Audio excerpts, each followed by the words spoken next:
ये जिसे ले आने वाला हरि पवित्र नाम है, सब पवित्र लोगों में रहता हूँ। प्रभु की बड़ी दया है कि प्रभु ने और ये पुत्रदान का पवित्र दिन प्रभु की पवित्र उपस्थिति में हमें पहुंच जाए। प्रभु हमको लेकर आए। सुंदर गीत के द्वारा प्रभु की महिमा करने के लिए प्रभु ने अवसर दिया। आराधना ये एक बहुत बड़ा पदवी। संपूर्ण बाइबल और हम पढ़ेगा तो मतलब मनुष्य की ओर देखेगा तो मनुष्य किसी प्रकार भी आराधना का लायक नहीं था। बाइबल गिर गया वो मनुष्य और छुटकारा देने वाला परमेश्वर, उसका एक कथा है।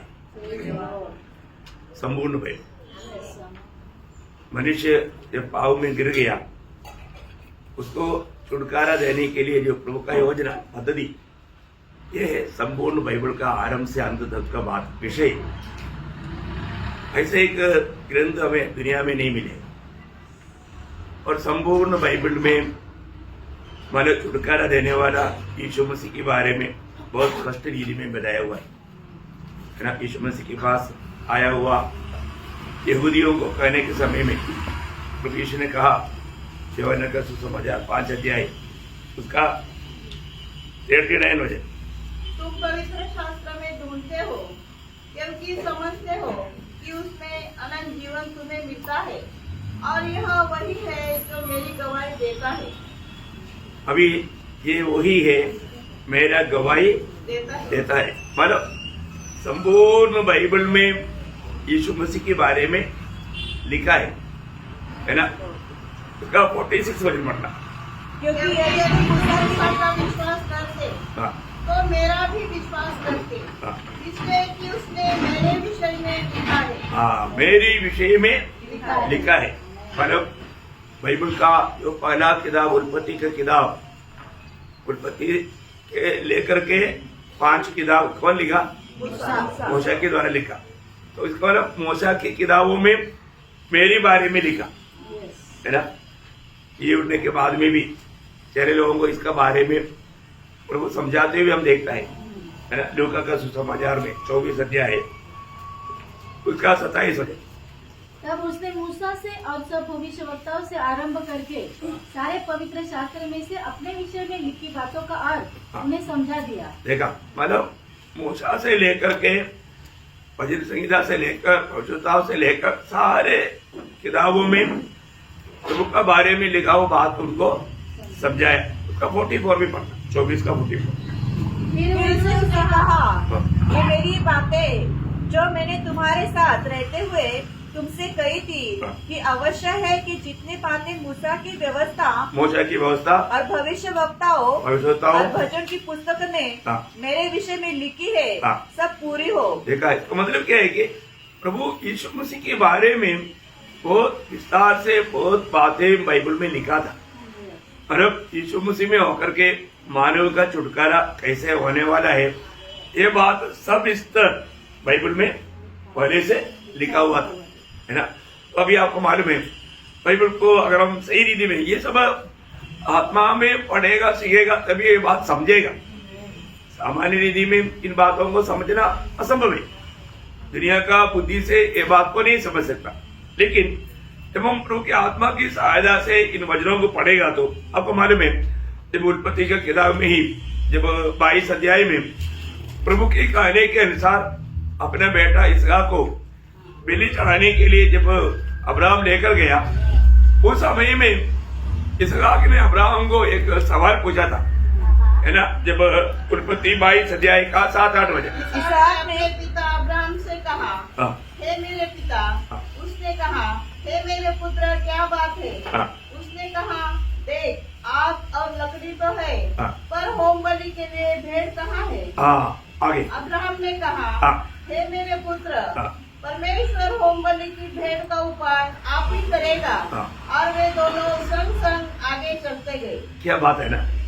मतलब अब्राहम को कितना अनोखा विश्वास है ना।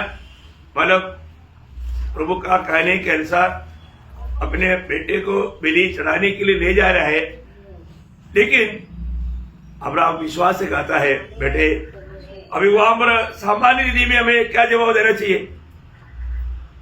है क्या बोलना चाहिए?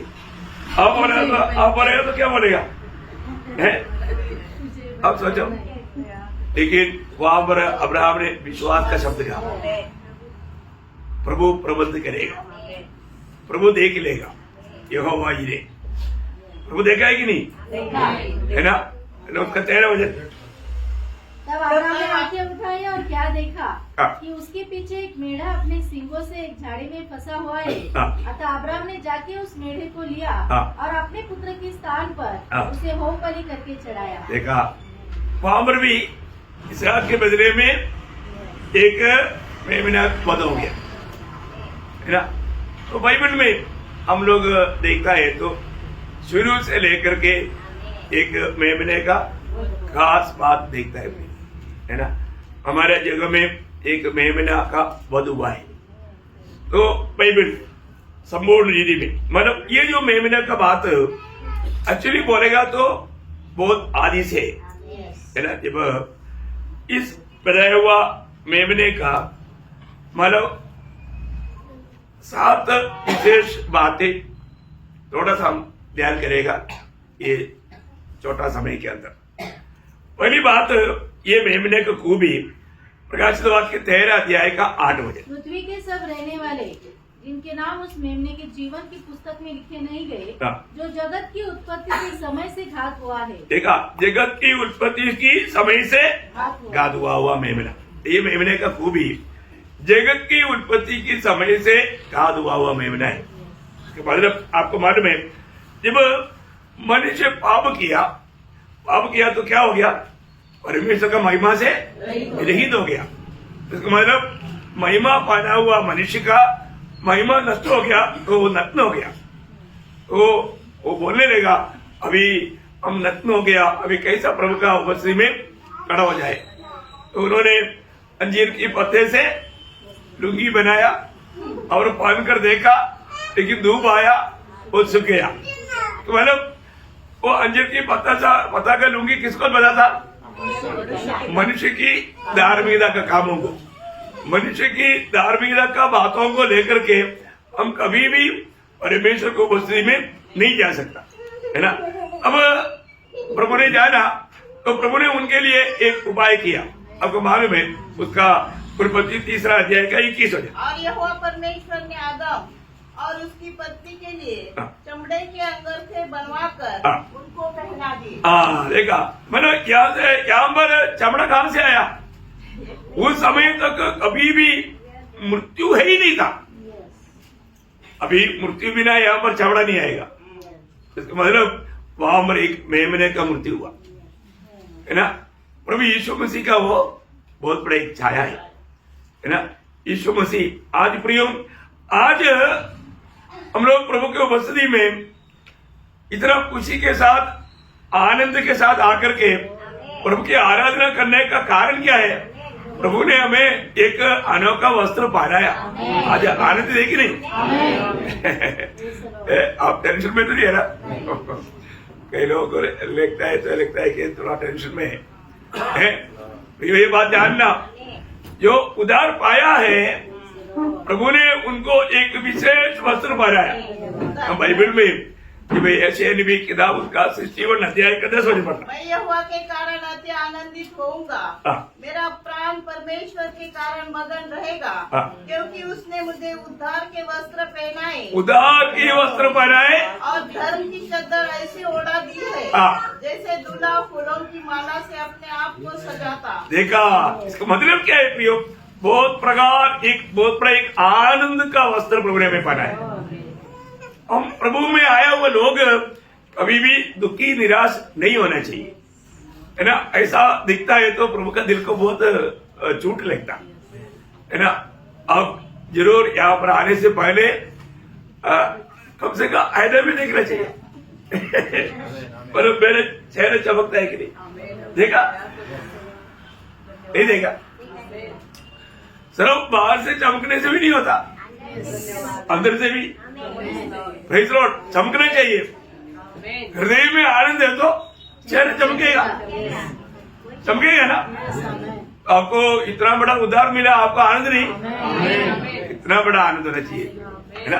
प्रभु ने, हम एक समय में बहुत दुखी लोग थे, पाप की दलदल में पड़ करके कोई आशा का किरण नहीं था, हम लोग इतना दुखी थे, परंतु प्रभु ने 30 भजन संगीता का 10-11 भजन, तूने मेरे लिए विलाप 11-12 भजन, हाँ ठीक है। तूने मेरे लिए विलाप को नृत्य में बदल डाला। हाँ। तूने मेरा टाट उतरवा कर मेरी कमर में आनंद का पटुका बांधा है, हाँ। ताकि मेरी आत्मा तेरा भजन गाती रहे मेरी आत्मा तेरी भजन गाते रहे, और कभी चुप न हो। कभी चुप ना हो। हे मेरे परमेश्वर यहोवा, हाँ। मैं सर्वदा तेरा धन्यवाद करता रहूं। देखा है, धन्यवाद निकल रहा है कि नहीं? आमीन। अपने होठों से प्रभु को स्तुति दे पा रहे हैं कि नहीं? कितना आनंदित होना चाहिए प्रियो।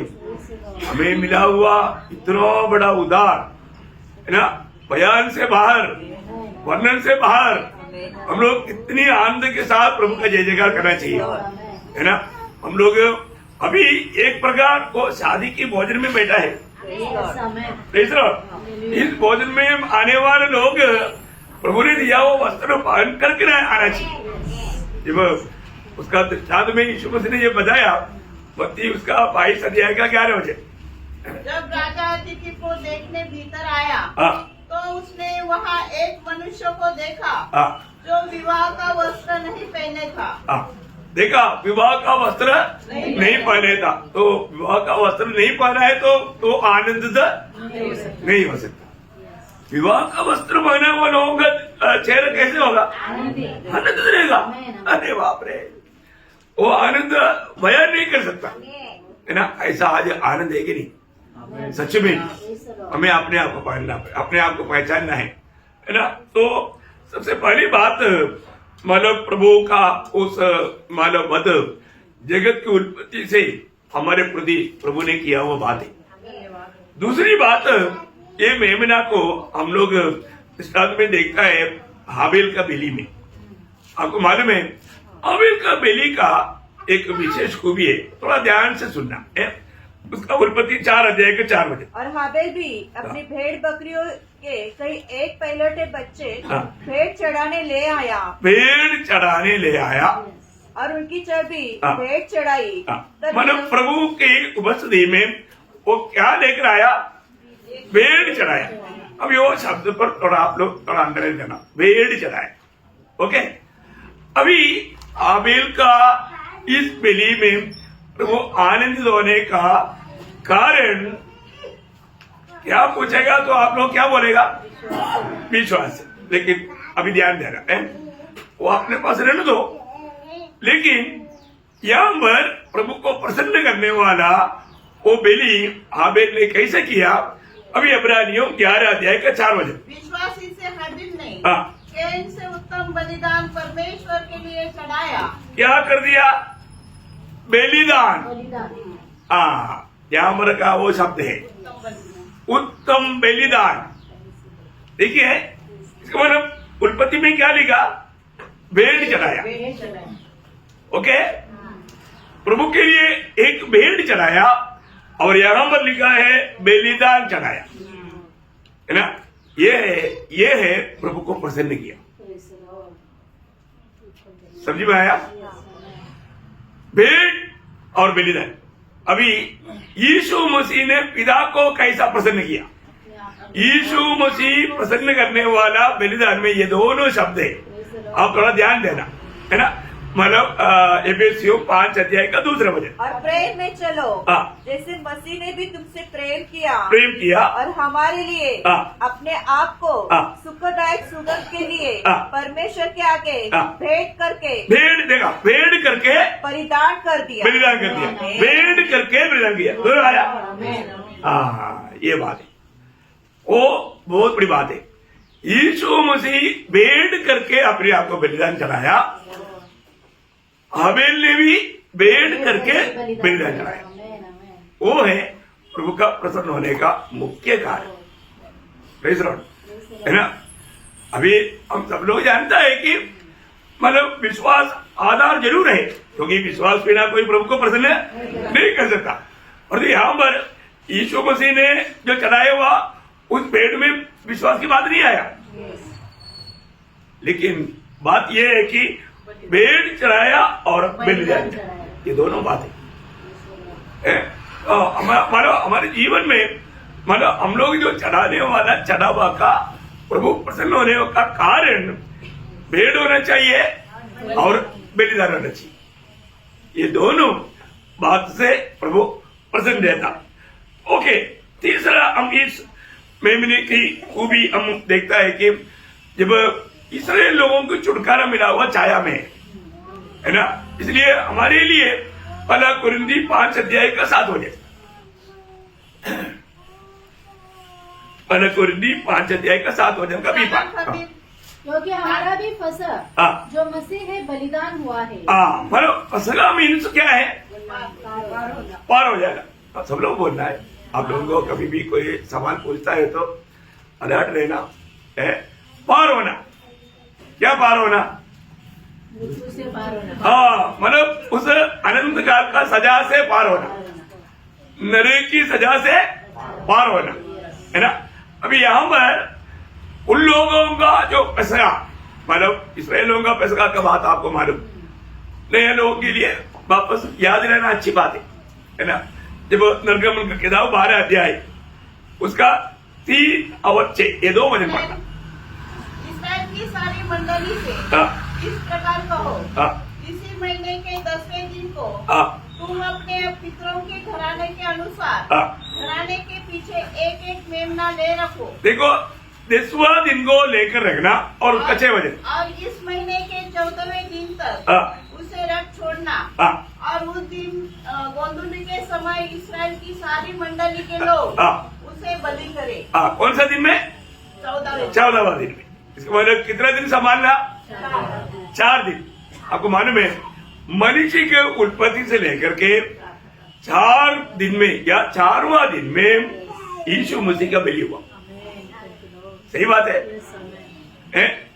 परमेश्वर का कैलेंडर में करेक्ट है, मनुष्य के हिसाब से नहीं।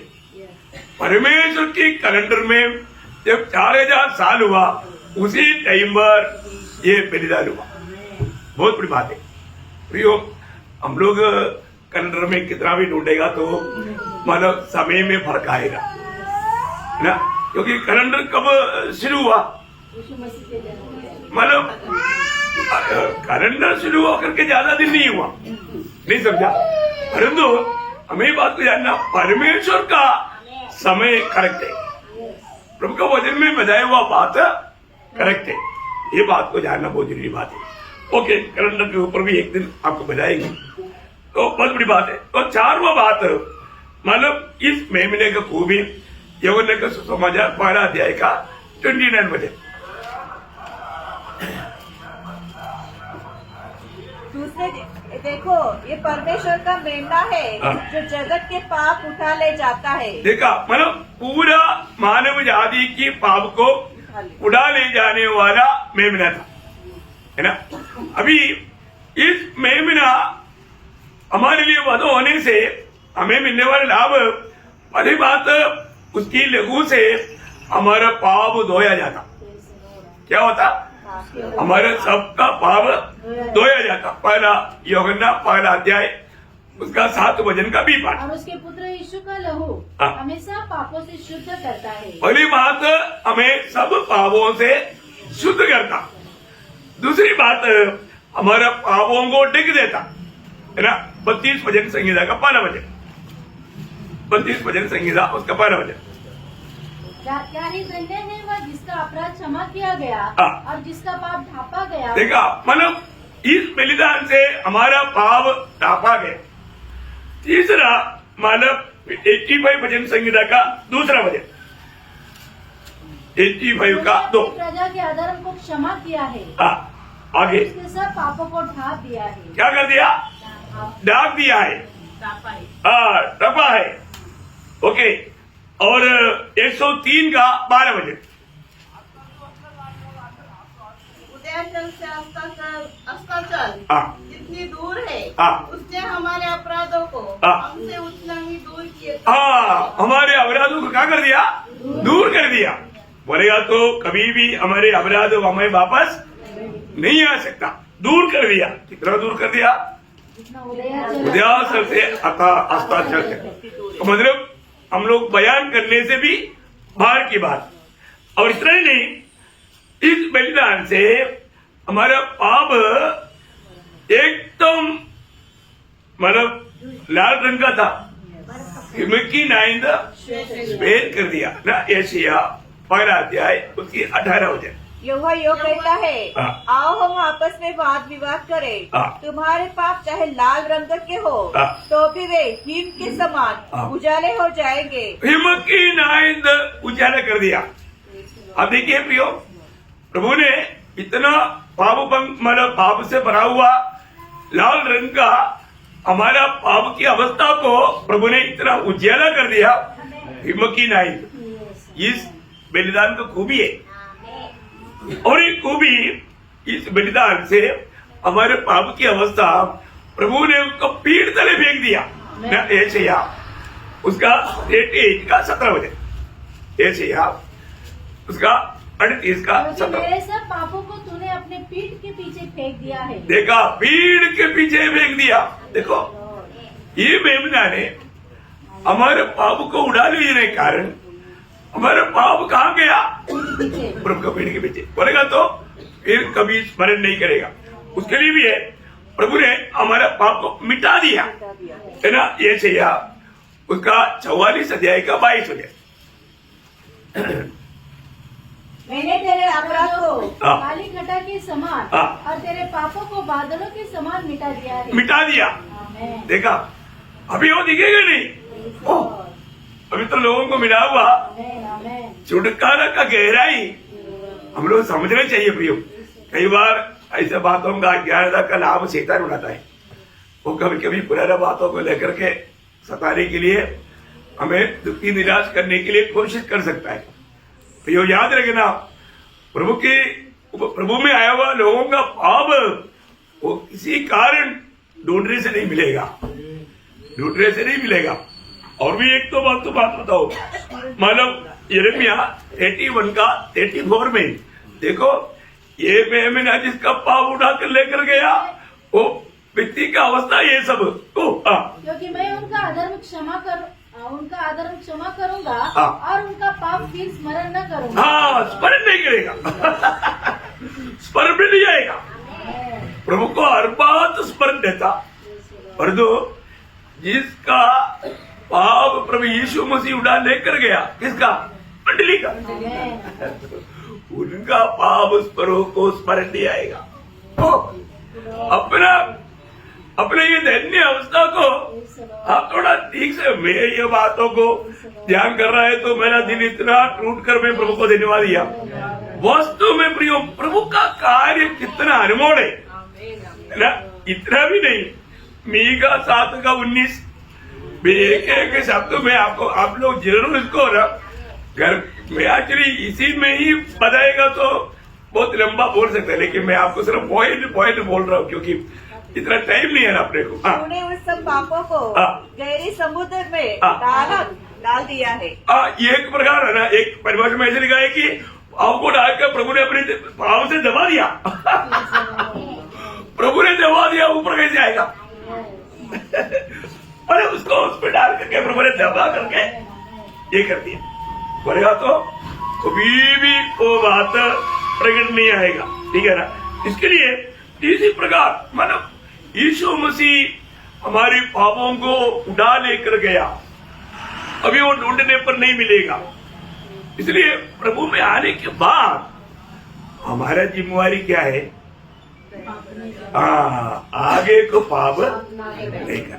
पाप क्षमा पाने के बाद में हमें कितना सावधानी से जीना चाहिए ना। यूहन्ना का सुसमाचार 8 अध्याय उसका 11 वचन आपको मालूम है, पत्रवाह करके मार खाने का योग्य था, लेकिन प्रभु ने उस स्त्री से कहा है आपड़ी में, उसने कहा, हे प्रभु, किसी ने नहीं। यीशु ने कहा, मैं भी तुझे दंड की आज्ञा नहीं देता। जा और फिर पाप न करना। जाओ फिर पाप न करना। फिर पाप न करना बहुत बड़ी बात है। फिर पाप नहीं करना। मैं आपको मालूम है वो 38 साल का वो जो बीमार व्यक्ति मतलब बेसेरा घुटने के पास पड़ा था, उसको भी प्रभु ने चंगाई देने के बाद में जब मंदिर में मिला, उसको भी बोलने का एक शब्द आपको याद होगा, वही होगा ना 5 अध्याय का 14 वचन में। इन बातों के बाद वह यीशु को मंदिर में मिला। यीशु ने उससे कहा, देख तू चंगा हो गया है, फिर से पाप मत करना। फिर से पाप मत करना, ऐसा ना हो कि इससे कोई भारी विपत्ति तुझ पर आ पड़े। देखा प्रियो, पाप क्षमा होने के बाद में वापस पाप में नहीं जाना, हमें सावधान रहना चाहिए। तो प्रभु हमारे ऊपर उसके लिए अनुग्रह उंडेला है, एक सच्चा विजय जीवन बिताने के लिए, पवित्र जीवन बिताने के लिए सारा प्रबंध प्रभु ने हमारे में किया है ना, उसका लाभ उठाना भी सही बहुत बड़ी बात है। तो पांचवी इस मेमना का खूबी, ये मेमना आराधना का योग्य है। क्या है? आराधना का योग्य है। बहुत बात पढ़ाना चाहिए, लेकिन मैं शॉर्ट में पढ़ाता हूँ। प्रकाशित वाक्य 5 अध्याय उसका 9 से 12 वचन पड़ेगा। वे यह नया गीत गाने लगे, तू इस पुस्तक के लेने और इसकी मोहरें खोलने के योग्य है, क्योंकि तूने वध होकर अपने लहू से हर एक कुल और भाषा और लोग और जाति में से परमेश्वर के लिए लोगों को मोल लिया है, और उन्हें हमारे परमेश्वर के लिए राजा और याजक बनाया, और वे पृथ्वी पर राज्य करते हैं। जब मैंने देखा तो उस सिंहासन और उन प्राणियों और उन प्राचीनों के चारों ओर बहुत से स्वर्गदूत का शब्द सुना, जिनकी गिनती लाखों और करोड़ों की सी थी, और वे उच्च शब्द से कहते थे, वह किया हुआ मेमना ही सामर्थ्य और धन और ज्ञान और शक्ति और आदर और महिमा और धन्यवाद के योग्य है। देखा, मतलब यहाँ पर कितना बातें है, उस 12 वचन में कितना बात है? 7 बात है। कितना बात है? और एक बार पढ़कर देखो, गिनती करके देखो। और वे उच्च शब्द से कहते थे, वह किया हुआ मेमना ही सामर्थ्य, अरे बात, सामर्थ्य, धन और ज्ञान, शक्ति, आदर और महिमा और धन्यवाद के योग्य। कितना बात है? 7 बात। इन 7 बातों का योगी एक ही व्यक्ति है, वो प्रभु यीशु मसीह है ना, वध हुआ मेमना। ये कितना धन्यवाद है प्रियो। हमारे जीवन में हम लोग जिसकी आराधना करता है, स्वर्ग गवाही देता है, वही योग्य है। और छठवा इसका खूबी, इस मेमने का प्रकाशित वाक्य 6वां अध्याय उसका 15 से 17 वचन पढ़ना। प्रकटीकरण। पृथ्वी के राजा और प्रधान और सरदार और धनवान और सामर्थी लोग और हर एक दास और हर एक स्वतंत्र पहाड़ों की खो में और चट्टानों में जा छिपे और पहाड़ों और चट्टानों से कहने लगे, हम पर गिर पड़ो और हमें उसके मुंह से जो सिंहासन पर बैठा है और मेमने के प्रकोप से छिपा लो, क्योंकि उनके प्रकोप का भयानक दिन आ पहुंचा है, अब कौन ठहर सकता है? ये मेमना सिंहासन में बैठने का योग्य है, पिता के साथ सिंहासन में बैठने का योग्य है। अभी यहाँ पर कितने प्रकार का लोग आकर के ये बात कबूल करता है? 7 प्रकार का। कितना? 7 प्रकार का। उत्तर 15 वचन थोड़ा ध्यान से पढ़ो। तब पृथ्वी के राजा और प्रधान सरदार 3 धनवान 4 सामर्थी लोग 5 और हर एक दास 6 और हर एक स्वतंत्र 7। देखा, ये 7 प्रकार का लोग अभी चिल्ला रहे क्योंकि यीशु मसीह काम रवि सिंहासन में है प्रियो, वो अभी न्याय कर रहा है। बहुत बड़ी बात है? दुनिया में परमेश्वर का क्रोध उंडेल रहा है, प्रभु के लोगों को सताने वाला लोगों को वो मतलब अभी न्याय कर रहा है। बहुत भयंकर बात है ना। आखिर में ये मेमना की खूबी प्रकाशित वाक्य 19 अध्याय का 7 से 9 वचन। आओ हम आनंदित और मगन हो और उसकी स्तुति करें, क्योंकि मेमने का विवाह आ पहुंचा है और उसकी दुल्हन ने अपने आप को तैयार कर लिया है।